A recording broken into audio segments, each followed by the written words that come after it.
বর্ষসেরা পাখির অ্যাওয়ার্ড পেল হৈহ।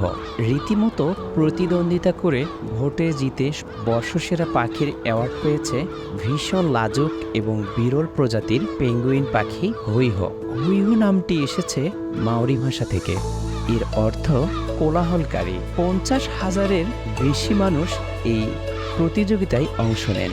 হলুদ চোখের এই পাখিটির পক্ষে তারা সবচেয়ে বেশি ভোট দিয়েছেন। পাখিটি শুধুমাত্র নিউজিল্যান্ডেই পাওয়া যায়।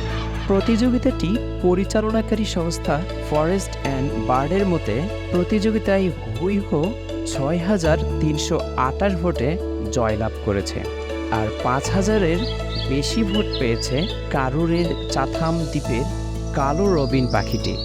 এবার বর্ষসেরা অ্যাওয়ার্ড নিয়ে দ্বিতীয়বারের মতো জয়ী হলো পাখিটি। এর আগে 2019 সালেও প্রথম হয়েছে হৈহ। তবে ওই বছর অভিযোগ উঠেছিল যে হৈহ শুধুমাত্র রুশ হস্তক্ষেপের কারণে জিতেছিল। পাখিটির জন্য শত শত ভোট রাশিয়া থেকে এসেছে বলে জানা গেছে। তবে ফরেস্ট অ্যান্ড বার্ড বলেছে যে এগুলো সম্ভবত জালিয়াতি নয়, তবে রাশিয়ান পক্ষীবিদের ভোট। 2018 সালে এমনও দাবি করা হয়েছিল যে অস্ট্রেলিয়ানরা শ্যাগের পক্ষে প্রতিযোগিতায় কারচুপি করার চেষ্টা করেছিল।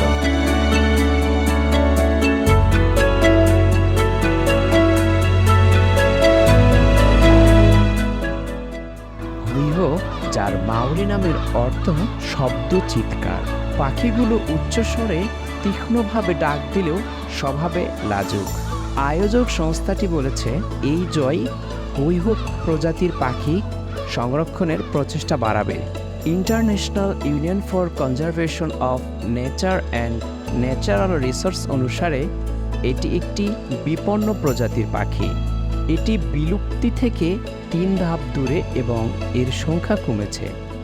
ফরেস্ট অ্যান্ড বার্ডের প্রধান নির্বাহী নিকোলা টুকি বলেন, হৈহর জিতে যাওয়ার মতো এই স্পটলাইটটি এর চেয়েও ভালো সময় আসতে পারত না। এই আইকনিক পেঙ্গুইনটি আমাদের চোখের সামনে মূল ভূখণ্ড আউটিয়ারোয়া থেকে অদৃশ্য হয়ে যাচ্ছে। স্থলভাগে হৈহ পাখির সংরক্ষণের প্রচেষ্টা চলছে, কিন্তু মিসেস টোকি বলেন সমুদ্রেও তাদের প্রয়োজন।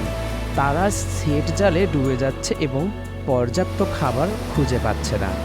আমাদের হৈহকে তাদের বেঁচে থাকার জন্য একটি সুযোগ সৃষ্টিতে জরুরিভাবে সামুদ্রিক সংরক্ষিত এলাকা প্রয়োজন। M A Noman, tourism TV, Bangladesh.